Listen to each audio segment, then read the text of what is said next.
Jornal Band Cidade. Oferecimento Hyundai Urca. Falou Hyundai, falou Urca. Você vai ver hoje no Band Cidade. 2 homens morrem após assalto a uma loja no bairro Canaã, em Uberlândia.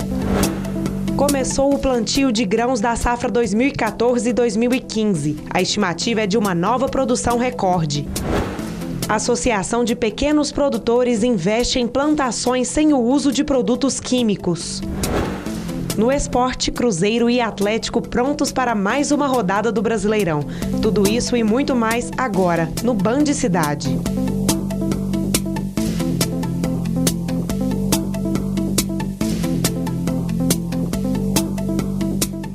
Boa noite.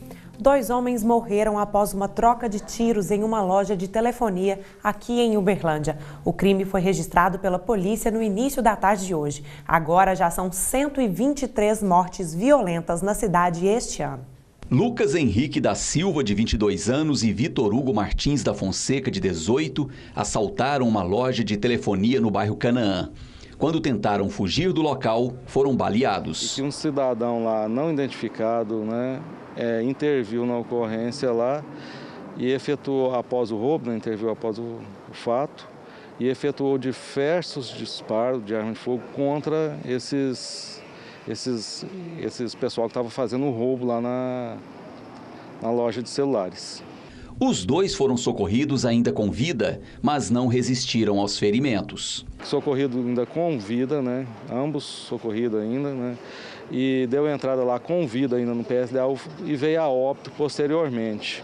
O segundo envolvido lá foi socorrido pelo Corpo de Bombeiro, encaminhado ao AI do Planalto, porém não resistiu, chegou já a óbito. A PM recuperou os 4 celulares e um tablet que foram roubados da loja. Já os celulares das vítimas, uma arma e uma motocicleta foram apreendidos. Os assaltantes tinham passagens pela polícia e eram suspeitos de diversos roubos na cidade. Vocês têm pistas sobre quem efetuou os disparos? No momento, nós estamos fazendo levantamentos aí para tentar.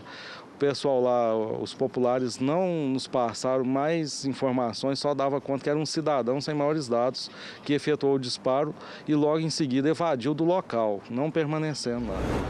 O projeto Olho Vivo de Ituiutaba, no Pontal do Triângulo, já está trazendo reflexos positivos para a cidade. Houve uma redução da criminalidade e, recentemente, 2 homens foram presos sob acusação de tráfico de drogas por conta das câmeras instaladas. Segundo informações da Polícia Militar, com o auxílio do sistema, foi possível identificar a atitude suspeita, que foi confirmada logo em seguida com a abordagem dos policiais, que encontraram 4 tablets de substância semelhante à maconha que estavam sendo distribuídos a outro suspeito, que também foi levado à delegacia.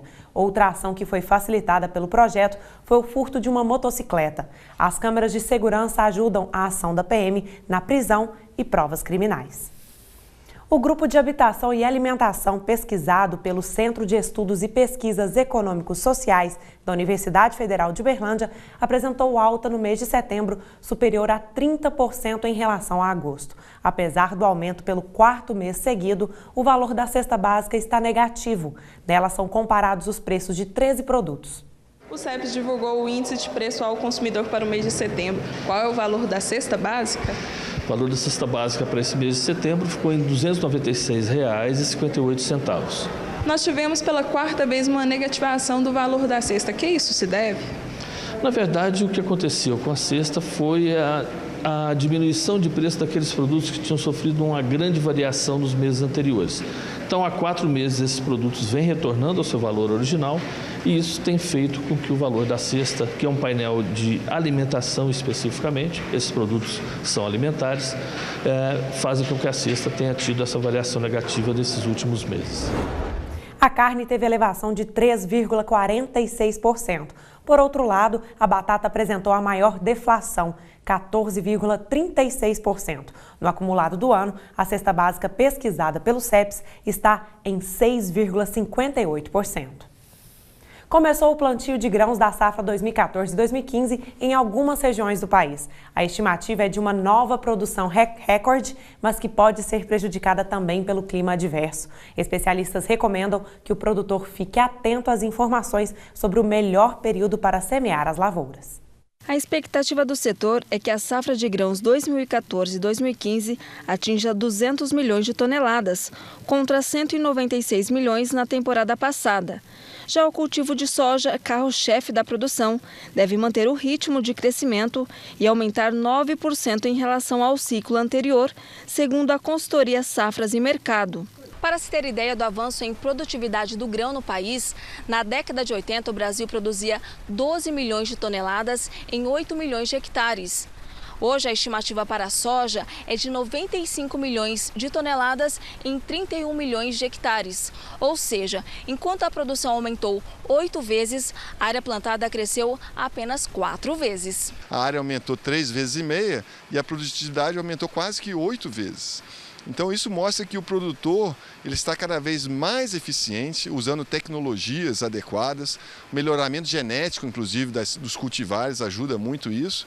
E o Brasil mostra com isso que é possível, inclusive, usar menos áreas, produzir mais e proteger o meio ambiente. Mesmo com a estimativa otimista para a produção de grãos no Brasil, este agrometeorologista alerta.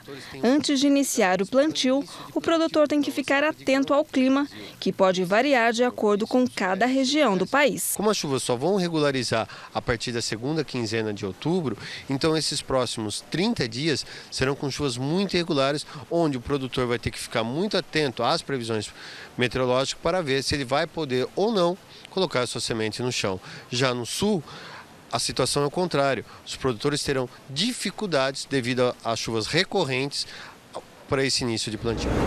Uma associação de pequenos produtores de Uberlândia está investindo em plantações sem o uso de produtos químicos. A nossa equipe foi conhecer o trabalho de perto. Problemas imunológicos, hormonais, neurológicos e até mesmo câncer podem acontecer com as pessoas que ao longo do tempo consomem produtos com resíduos químicos. Nos últimos 3 anos, o Brasil tem se tornado o maior consumidor de agrotóxico do mundo. Segundo dados da Anvisa, a Agência Nacional de Vigilância Sanitária, quase 1/3 dos vegetais mais consumidos pelos brasileiros apresentam resíduos de agrotóxico em nível altíssimo. Que até então, nós tínhamos assim, muita dificuldade, queria plantar, mas a gente queria que tivesse um preço melhor no mercado para que a gente pudesse estar entregando. Então, assim, não é fácil, mas conseguimos, estamos avançando, graças a Deus, estamos aí com os produtores, plantando, temos dificuldade, mas graças a Deus, sabemos que vamos levar para o mercado um produto de boa qualidade. De 50 associados, 8 já produzem e comercializam o produto. Segundo Pedro, a plantação dá mais trabalho, mas a qualidade do produto e a aceitação no mercado é melhor. Dá muito trabalho, mas é viável, também por outro lado, porque a gente vai ter um alimento mais saudável, sem as químicas, Tiago afirma que o cultivo sem agrotóxico tem um custo menor e a qualidade do produto é mais saudável para o consumo. Os benefícios que é mais uma vida mais saudável para a gente, Um produto bom, de qualidade dentro de casa. Para combater as pragas, os produtores usam uma mistura de plantas e produtos que não fazem mal à saúde humana. Aqui nós usamos fertilizante foliar, é urina de vaca, é uma folha de ninho, tem um fumo com álcool, faz uma mistura na garrafa. Paulo César é coordenador de produção e comercialização da APSAT e afirma que a intenção é fortalecer e consolidar a associação. Esse é o nosso objetivo quando nós fundamos a associação, que a gente já vem desde 2010, fazendo pesquisa de mercado em centros produtores, em grandes centros compradores como São Paulo, Goiânia. Ainda segundo Paulo, este é um bom negócio para o pequeno produtor. É um bom negócio para o pequeno produtor e até mesmo a facilidade técnica de desenvolver esse produtor. Enquanto você pegar um produtor hoje convencional, que já planta produtos com agrotóxico, é difícil essa mudança de hábito. A Secretaria Municipal de Planejamento de Ituiutaba, no Pontal do Triângulo, está notificando, autuando e multando proprietários de terrenos que têm sido alvo de muitas críticas e reclamações por não efetuarem a limpeza adequada dos espaços. Segundo a ouvidora Kellen Cristina, nos meses de junho, julho e agosto, Boa parte das reclamações registradas na Ouvidoria Geral do município se tratava de terrenos baldios sujos de mato e até mesmo lixo, demonstrando a falta de zelo por parte do proprietário e dos próprios vizinhos que jogam lixo no local. Pela legislação vigente, o proprietário de terreno baldio sujo recebe uma primeira intimação e tem 10 dias para proceder à limpeza. Caso não faça, serão aplicadas multas, sendo a primeira no valor de R$ 302 e a segunda, 30 dias após a aplicação da primeira, o dobro do valor. No próximo bloco, aqui no Band Cidade. Até amanhã, Uberlândia será palco de mais uma edição do Peão Arte. Os detalhes você acompanha já já.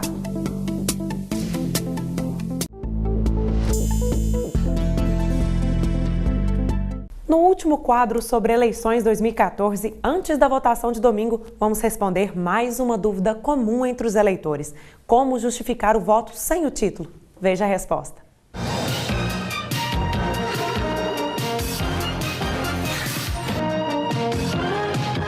Eleições 2014, ainda para quem está fora do domicílio eleitoral e perdeu o título de eleitor, precisa justificar o voto, mas não sabe como. Cristiano, como essas pessoas podem fazer, já que para justificativa é importante o número do título eleitoral? Nesse caso, ele deve se dirigir até o cartório eleitoral. Nós vamos fazer a consulta e passar o número do título para esse eleitor, que ele possa preencher o seu formulário para levar até a sessão onde ele deseja fazer sua justificativa. Votar em trânsito. Quem não solicitou, não tem jeito. Isso, o prazo já se encerrou, já dia 21 de agosto. Larissa Santos para Band Triângulo, eleições 2014.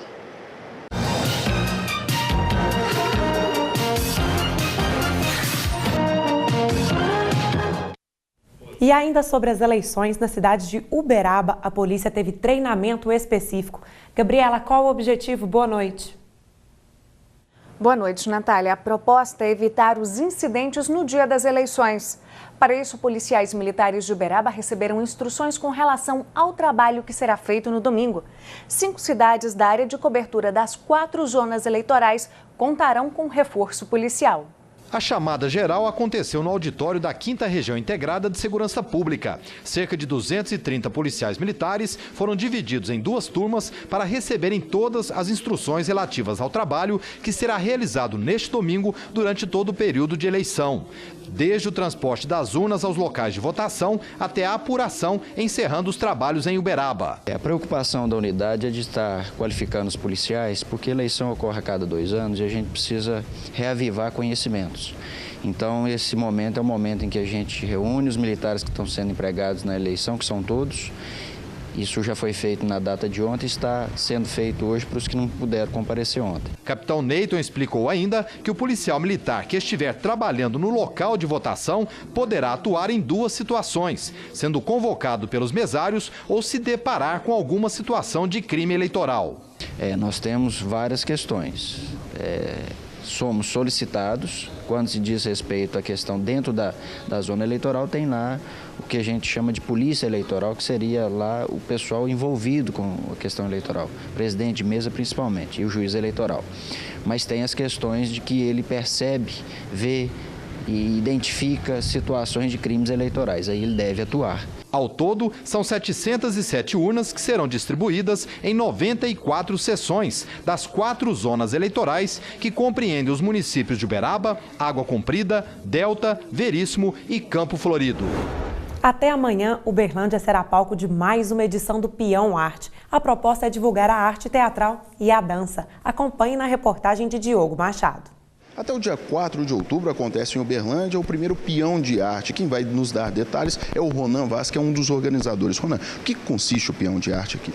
Bom, o Peão de Artes é uma mostra organizada por grupos da cidade que resolveram se juntar e o objetivo principal é a gente poder mostrar a produção de teatro e dança que é feita no interior do Brasil, especialmente em Uberlândia, né? Então essa mostra, ela convida curadores de mostras e festivais do Brasil para virem acompanhar nossa programação, assistirem os espetáculos e conhecer um pouquinho mais do que tem sido produzido aqui na cidade, no campo das artes cênicas. Bom, o que a população população pode esperar ao vir assistir? Bom, a população pode vir conferir, são espetáculos produzidos nos últimos anos aqui na cidade, voltados especialmente para o público infanto-juvenil. Então são espetáculos de teatro e dança que busca aí, excelência artística e, de fato, levar para o público arte feita aqui na cidade de qualidade e, além disso, apresentar os espaços culturais que vêm surgindo também em grande efervescência aqui na cidade de Uberlândia. Como é que surgiu a ideia de reunir todos esses grupos e poder fazer uma proposição gratuita para que as pessoas pudessem assistir a teatro? Bom, a primeira iniciativa foi no ano passado, quando nós realizamos uma outra mostra chamada Giro de Arte, que aí nesse caso a gente apresentava espetáculos de teatro e dança para todos os públicos, não só para o público infantil. Começou hoje em Uberaba uma exposição de orquídeas. A planta está entre as mais belas e atraentes de todo o mundo. Por isso, você não pode perder a oportunidade que acontece só no final de semana. A exposição acontece até este domingo. Mais de 10 mil orquídeas estão em exposição, vindas das cidades de São José do Rio Preto, São Carlos e também Uberaba. Vou conversar com o senhor João Damasceno, que é presidente do Círculo de Orquidófilos de Uberaba, que é quem está organizando. Já é a 43ª edição dessa exposição de orquídeas. E quem vier aqui, o que vai encontrar, senhor João Damasceno? Vai encontrar essa preciosidade aí que nós estamos vendo, vocês estão mostrando. Nós temos essa oportunidade de uma vez por ano, nós vê isto, bacana desse jeito, os orquidófilos apreciam, é um hobby que nós temos, que trocamos por qualquer coisa, e isso para nós é muito bacana. Hoje já ficou bem mais fácil adquirir orquídea. Antigamente, que era procurado em mato, era mais difícil um pouco. Hoje não. Hoje tem os produtores em laboratório que produzem em grande quantidade, o preço fica bem menor e as plantas bem melhores. Aquelas histórias de orquídea de 1 milhão existem mesmo, mas não tem planta bem mais barata aqui. Eu te falo uma coisa, a gente pode pôr o preço no que a gente quiser, nas coisas da gente. Eu quero ver se nós vamos achar um comprador. Essa é uma Phalaenopsis que não tem tempo certo de floração, porque as orquídeas sempre têm um tempo certo. Essa não tem tempo certo, ela floresce o ano todo e às vezes mais de 2 vezes por ano. A flor é bastante durável, dependendo do ambiente, dura até 3 meses uma floração dela.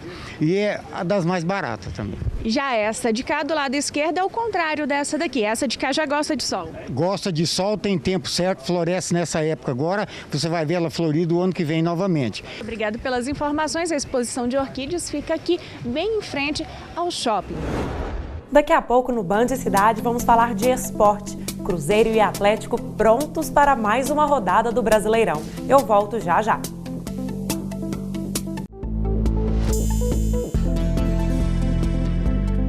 O governador de Minas, Alberto Pinto Coelho, esteve hoje à tarde na cidade de Araguari, no Triângulo Mineiro. A repórter Larissa Santos tem as informações.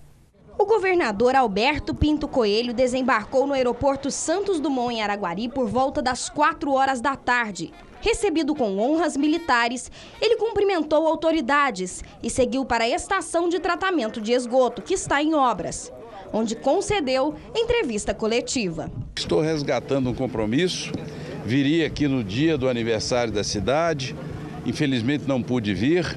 Estou aqui hoje exatamente para verificar as obras em andamento, a parceria republicana entre o governo do estado e o município de Araguari, na companhia do presidente do BDMG, doutor Júlio, do secretário de saúde, doutor Zé Geraldo, e do secretário de obras, doutor Fabrício. O governador elogiou o governo do prefeito Raul Belém, que falou sobre a importante parcerias entre a Prefeitura de Araguari e o governo do estado. Os convênios já existem, são novas etapas de liberação de recursos, perfazem da ordem de 6 milhões de reais na área da saúde.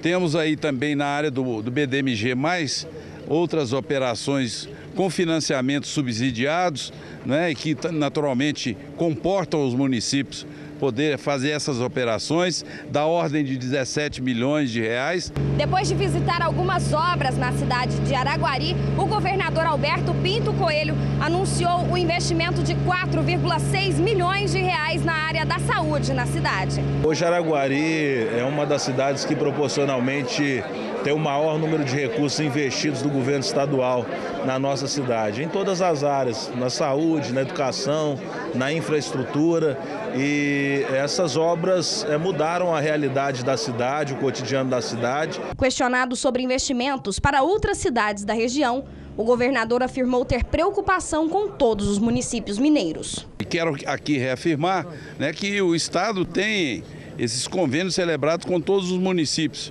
Alguns em determinada área, como saúde pública, em maior quantidade, mas em todas as áreas da função pública, da atividade pública, das políticas públicas, o Estado está presente de maneira irrecorrível nos 853 municípios. Os dois times de Minas terão jogos difíceis. O Cruzeiro recebe o segundo colocado, o Internacional. Vencer significa disparar na liderança. O clima no Cruzeiro é o melhor possível. Um exemplo, olha quem foi treinar na Toca da Raposa. Este aí é o Pablo, filho do Fábio. Treinamento pesado. Seria um futuro goleiro?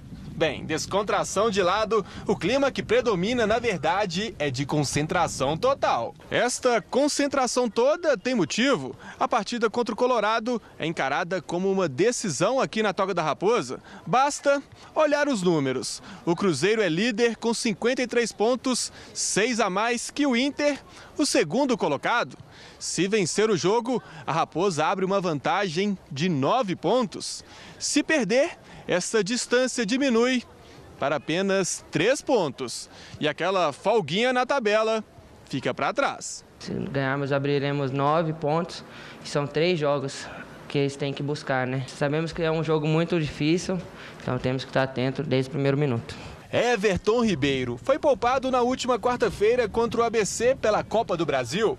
Além do meia, Dedé, Henrique e Lucas Silva também não saíram do banco de reservas. Ricardo Goulart, Mike e Marcelo Moreno atuaram apenas parte do jogo. Todos descansados para a decisão de amanhã. Foi bom poder estar descansando um pouco dessa sequência de jogos. A promessa é de Mineirão lotado, mais de 50 mil torcedores empurrando a Raposa. E o fator casa tem feito a diferença no confronto. Desde 1987, ou 21 jogos, o Cruzeiro não perde para o Inter jogando em casa em campeonatos brasileiros. Continuar esse tabu, que já é bom, e ainda preservar ele vai ser importante. Para quem acha que Campeonato Brasileiro de pontos corridos não tem decisão, o jogo de amanhã está aí para provar o contrário. Ronei Bentes agora está aqui comigo no estúdio para comentar um pouquinho. Ronei, boa noite. Jogo difícil esse, hein? Boa noite, Natália. Boa noite a todos. Realmente, jogo complicado. A gente poderia até dizer que seria uma decisão antecipada do campeonato. São 6 pontos de diferença entre o Cruzeiro e o Internacional. Se o Cruzeiro vencer, aí abre novamente uma vantagem muito grande de 9 pontos. Se perder, o campeonato ganha um novo fôlego e, sem dúvida nenhuma, vai ficar muito mais disputado a partir de agora. Já o Atlético Mineiro vai sair de Belo Horizonte. O Galo vai a Santa Catarina enfrentar o Criciúma. O Atlético está entre os 4 melhores. Já os catarinenses estão entre os 4 piores. Como é que fica a cabeça do torcedor? Lembra do Corinthians? Esquece. Pensa no Criciúma, no Brasileiro ou na Copa do Brasil? Agora acho que o foco do time tem que ser a Copa do Brasil. Eu acho que agora é pensar no Brasileirão, no Criciúma. A verdade é que o futebol não dá tempo para lamentação. A derrota para o Corinthians já é passado. O jogo dá volta no dia 15 de outubro. Antes, neste sábado, o Galo tem compromisso importante pelo Brasileirão. O Criciúma em Santa Catarina. O Galo é o 4º colocado com 43 pontos. Vem de 4 vitórias no Brasileiro. Não é hora de baixar a cabeça. A gente vai estar esperando, né, fazer um resultado bom. Você tem que dar um passo, depois outro passo. O time precisa ganhar do Criciúma. O técnico Levir Coupe tem problemas mais uma vez para escalar a equipe. Por suspensão, não terá o artilheiro Diego Tardelli e o meia Guilherme. Passou pela cabeça já algumas situações, mas fique certo de que nós vamos fazer um time que vai buscar o gol, que vai buscar a vitória lá contra o Criciúma. O atacante Jô, que não foi relacionado contra o Corinthians, pode ter uma chance. Nessa partida do Criciúma, eu penso que o Jô poderá estar lá. Chegou a hora da superação. E daqui a pouco no Uberabão tem jogo importante pela segunda divisão do Campeonato Mineiro. O Uberaba Esporte recebe o CAP Uberlândia. Os dois times já estão classificados, mas quem vencer garante a liderança da chave e evidentemente terá vantagens no hexagonal do campeonato. Portanto, um jogo importante, viu, Natália? O Band Cidade desta sexta-feira termina aqui. Uma ótima noite para você e um excelente final de semana. Boa noite para você.